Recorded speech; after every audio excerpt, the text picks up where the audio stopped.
albeit a little later than the time we had as a result of the earlier engagement the MEC had with the portfolio committee. MEC Wessels Morweng of the Department of Community Safety and Transport Management is joined by the portfolio chairperson, Honorable Freddy Sonakile, of the portfolio committee that oversees the department. Alongside the MEC is the head of the department, Dr. Hans Kekana, and on the other side of the chairperson is the head of the public works, Muruti Kansi. Next to Muruti Kansi is the chief director responsible for the program that oversight that manage the airports as well, Mayor Mporantona. With that said, I will now hand over to the MEC to read the statement. Thereafter, we'll field the questions. MEC. Thank you very much, Dr. Alf. Good morning to the head of the, good afternoon to the portfolio chair. I'm following the statement here. When we prepared it, we were not informed that the chair of the portfolio will come, something that we really appreciate that he has joined us today, Honorable Freddy Sonakile. That is really appreciated. That as the department, you are always with us as it is supposed to be. Good morning to the chair, Honorable Sonakile. Good morning to the head of the department, Dr. Hans Kekana. Good morning also to head of the department responsible for public works, Mr. Mos Kansi, and the chief director, Mayor Marantona, all my colleagues in the room. Importantly, good morning to you, members of the media and the public at home. We called this media briefing to clarify the insinuation that flooded the social media platform earlier this week or last week. We won the aviation academies run from the GD Montshioa Airport. Historically, the government has invested significantly in the development of the infrastructure of our airports. Over a period of time, the government realized that this approach is unsustainable. It was for that reason that a strategic external partner was sought to manage both the airports economically. It was during that time that the current companies that operate academies came into an agreement with the company that had an agreement with the department. One of these aviation companies is called Africa Union Academy.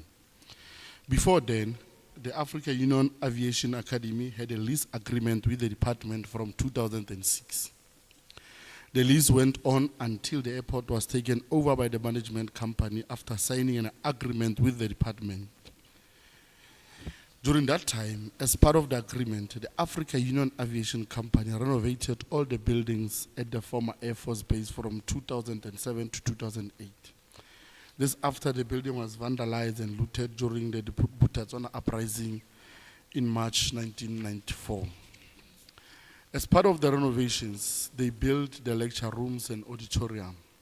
Among the products of that era is the first Northwest woman black pilot. She and other two students had received bursaries from the department. The African Union Aviation Academy does not have students at the moment.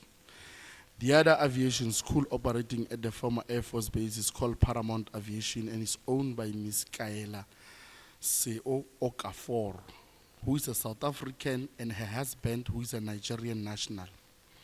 Similarly, they had a contract with the management company that had agreement with the department. Paramount Aviation has about 11 students, 8 of whom are Nigerians national and are in the country legally.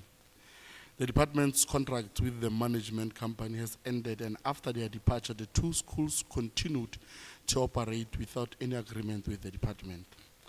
The department has written to the two academies on several occasions and gave them a grace period to leave, but did not do so. Last week, the department wrote them again and gave them 14 days to vacate the premises. The 14-day period is ending next week, and they should have vacated the building by that time. The department has a plan to resuscitate the two airports in the province. The two airports are strategic assets and are going to play an important role contributing to the economy of the province. The process to identify a strategic partner to invest in this airport is almost done, and the announcements will be made soon. The status of the airport is that there were non-compliance issues raised by the South African Civilian Association, saga, which has not yet been resolved due to budgetary constraint. Understanding uneconomical nature of the air transportation from the commercial point of view, the strategic partner that will be announced will be expected, among others, ensure that this airport serves as a hub of commerce, moving cargo, and attract international airlines to be serviced and parked here. We will call you, members of the media, to announce the strategic partner and expectation, as well as the business strategy implemented henceforth. Thank you very much. Thank you, MEC. Colleagues, now this gives us an opportunity to allow the members of the media to ask questions. We will do as we normally do.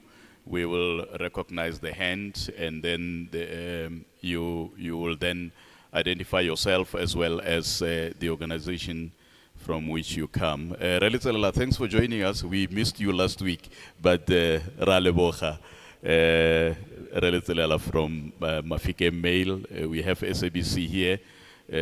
As always, they always come in numbers. Ralebocha, Sentle, Relitselela, I notice you first. Who else? Remaine from the SABC in that order.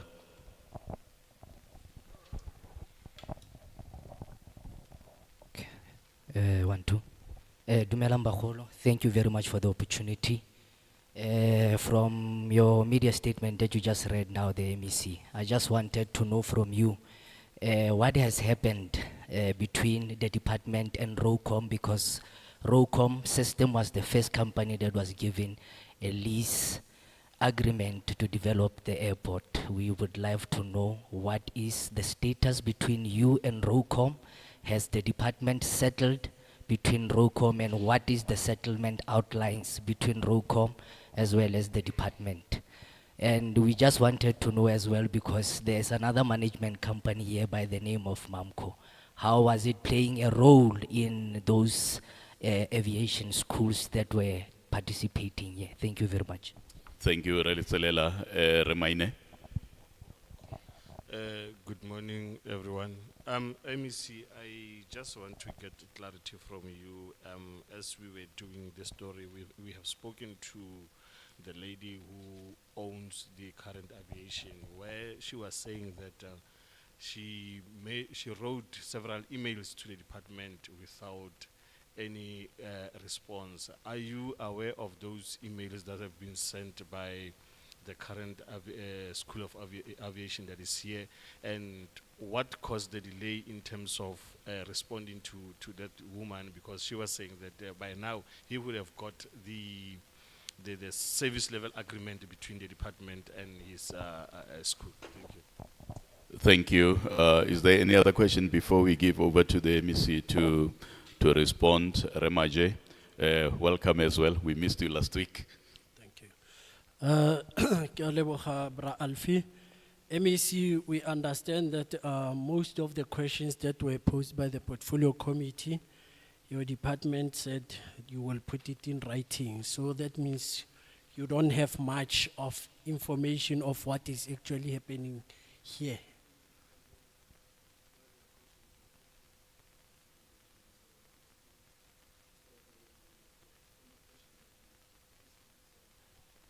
All right, I'm saying that most of the questions that were actually about to be asked by the media were asked by the portfolio committee. And it seems that your department couldn't answer because mostly you said that you're going to put it in writing.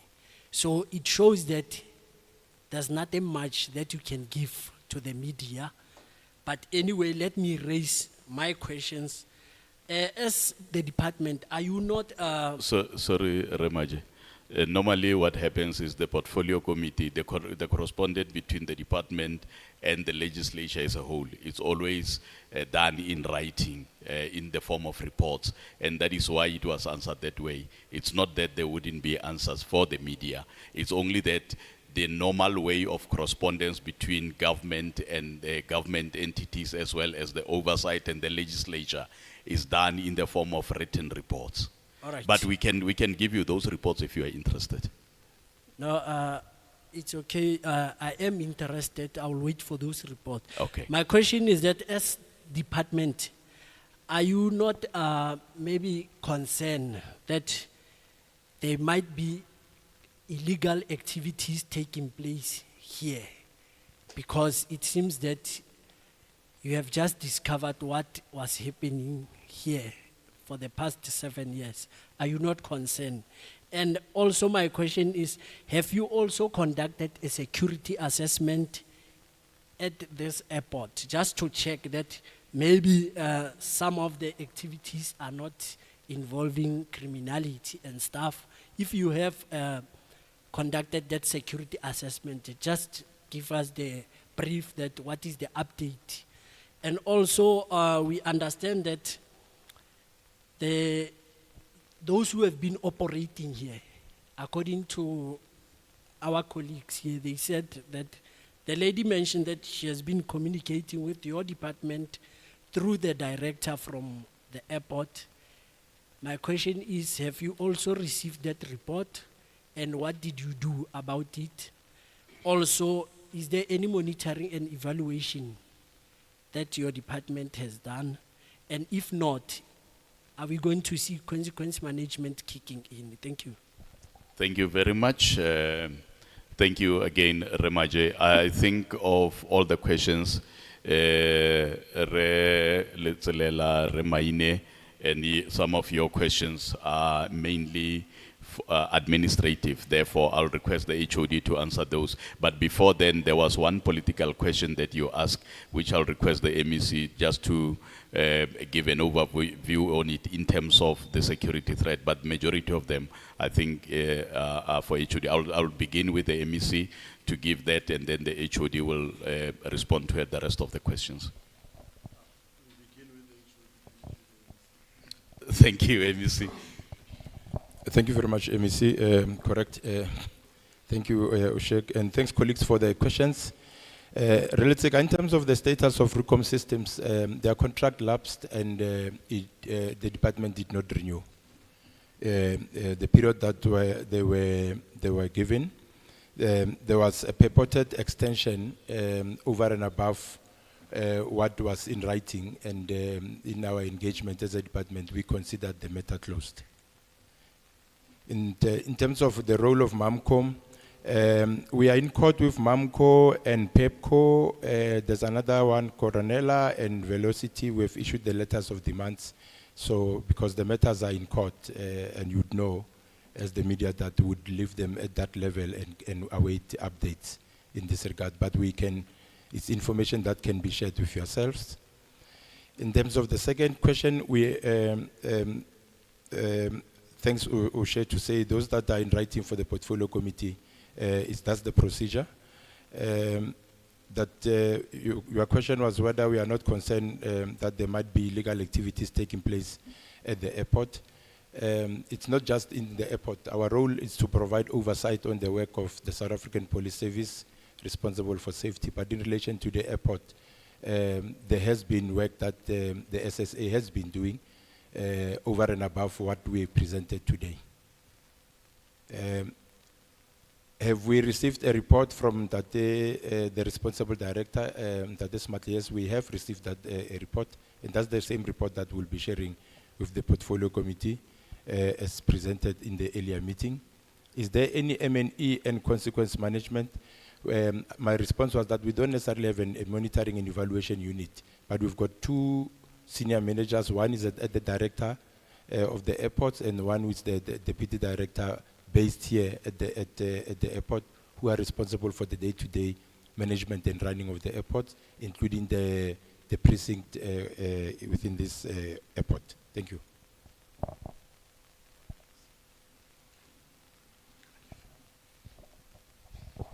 No, thank you very much. I think the question that was political and that was directed to me, it was based on consequence management Of course, if we could not do consequence management, we will be validating the misleading narrative that this was a political grandstanding or electioneering, something that is not there, because facts speaks for themselves. Upon the MEC's arrival at that particular building, he established that somebody has occupied the building illegally, something that we have established facts to this point, and then obviously somebody must take responsibility to that effect. Be that as it may be, there's a process that we need to follow. Even the portfolio committee was emphatic on the fact that consequence management at the end of the day should be realized, because where consequence management, it shows that this is a government that is prepared to account before its people.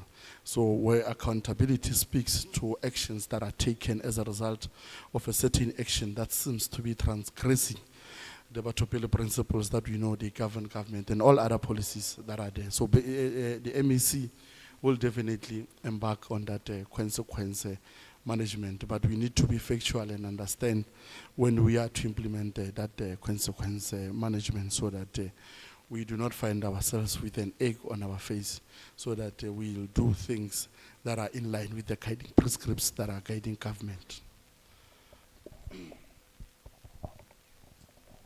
Thank you, MEC. Thank you, HOD. Any other question, colleagues?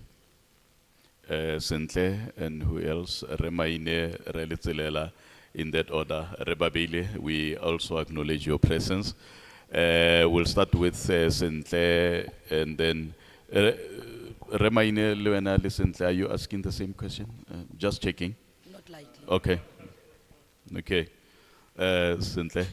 Okay. Good morning, colleagues. Sentleng Lihihi from SABC News. MEC, I can't help but notice that there's a difference in your tone coming from the video that you uploaded last week. You were clear in your directive that in 2 hours they must be gone. Today we hear about a 14-day extension. We hear about a supposed white man who's in a critical condition. It seems that there might be no synergy between you and the department here. How do you respond to that? Thank you, Sentle. Oh, okay. Thank you. Relitzelela. Dumelang gape.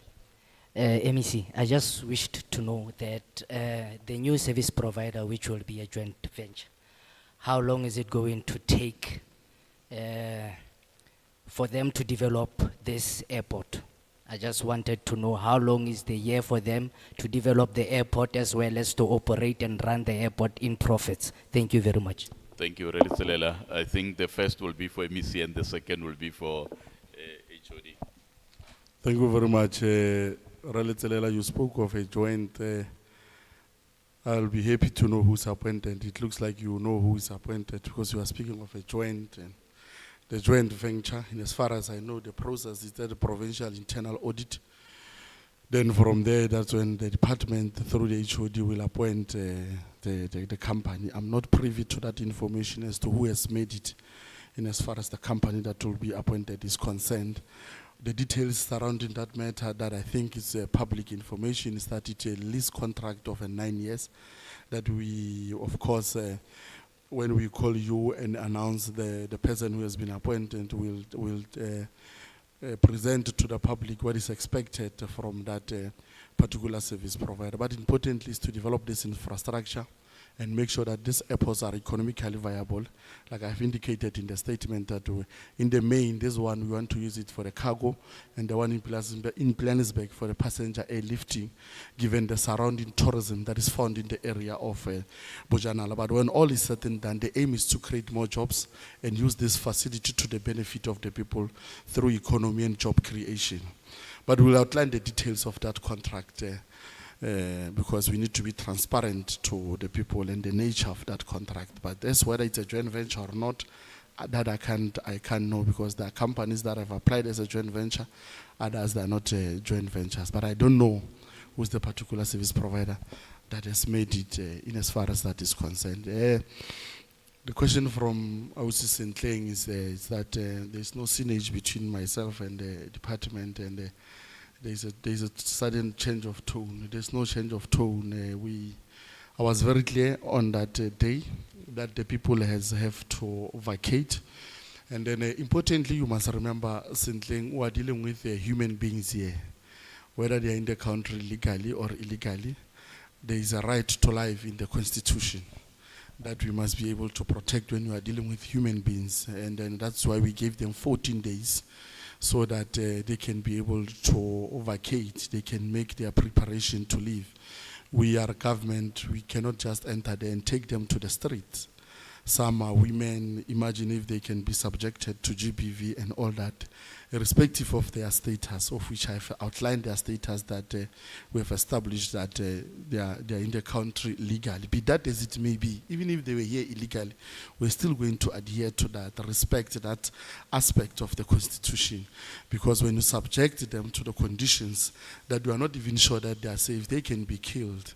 And as the government will be held accountable, and we are a government that is caring in its nature. Hence the 14 days, we feel that it's a minimum period that they can prepare for their departure. If others did not have accommodation, if others didn't understand what is the agreement of the management and the department, we also need to take that into cognizance as government that cares for human beings. But what is important is that they must be able to leave the building, as there's no anything contractually that can protect them to be in that government building. I've not changed my tone. I'm still very clear that the people have not occupied the building legally. They must go, and we have established facts to that effect, and consequence management will be done in that regard. Thank you. I thought the HOD others were for you. Oh, MEC covered. Okay, thank you. The last round, colleagues. Ramaj, are you the last one? Okay. There's a mic next to you. All right, thank you again, Ntate Oshebengonyaditse. HOD, can you just tell us that how much has your department lost regarding the revenue since those who were operating here and occupied the airport illegally, so as the MEC has alluded? How much has your department lost? And is it true that they were paying rent to the company that its contract has expired? Thank you.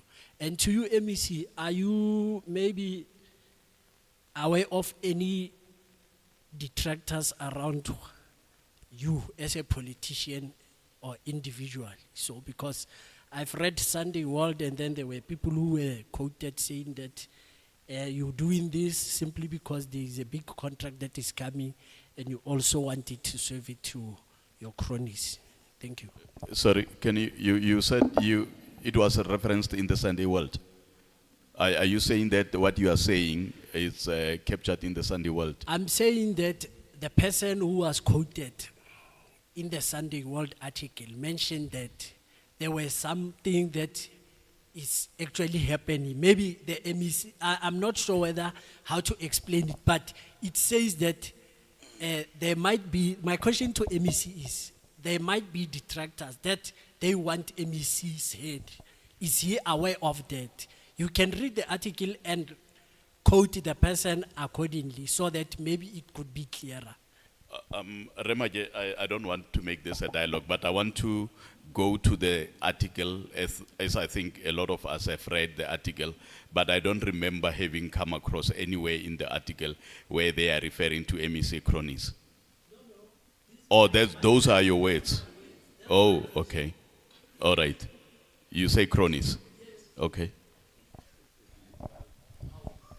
Oh, sorry, HOD. Before you come in, HOD, are you the last one? I believe so. Okay. Okay, with regards to the issue of security, there was a concern with regards to the issue of security following the debacle of this airport. Can we expect to see security being intensified because other opposition parties, they believe that this airport must be under a national key point. So can we expect to see security being intensified, meaning that the current security or perhaps the upcoming security working hand in hand with the police in order to make sure that there are no whatever that is taking place in this airport? Thank you. No, thank you very much, colleagues, for the questions. No, indeed, you are correct. Security has been intensified, as you would see. We've also reported that, in fact, there's a new company that took over from the 1st of May. And one of the things that we did with them was to agree to increase deployment in some of the areas where we would have previously not deployed. You'd see when you enter, there's an area on the other side which was mainly reliant on a few, but we now have a Baki that's now also driving around the yard as a whole. Hence, we could even pick up that in certain areas along the Lukaleng Road, our fence was also cut from that side, and that causes animals to come through.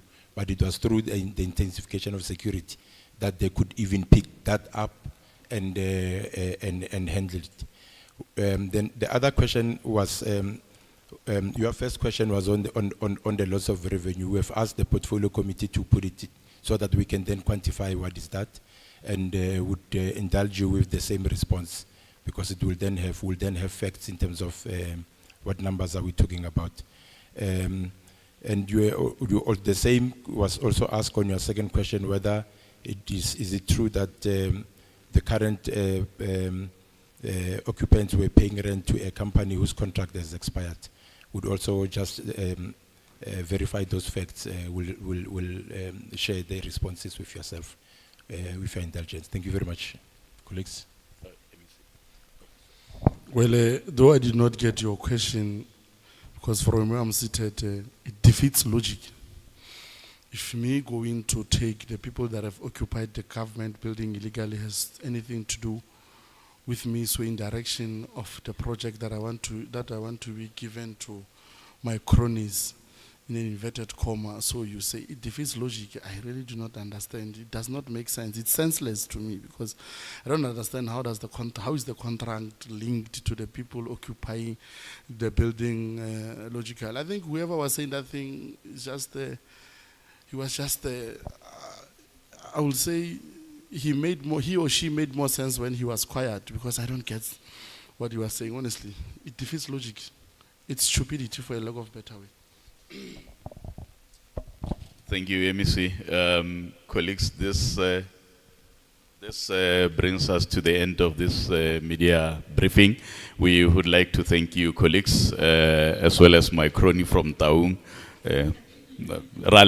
Thank you very much. Thanks, MEC. Thanks, Chairperson, HODs, Chief Directors, and the colleagues here. Thank you.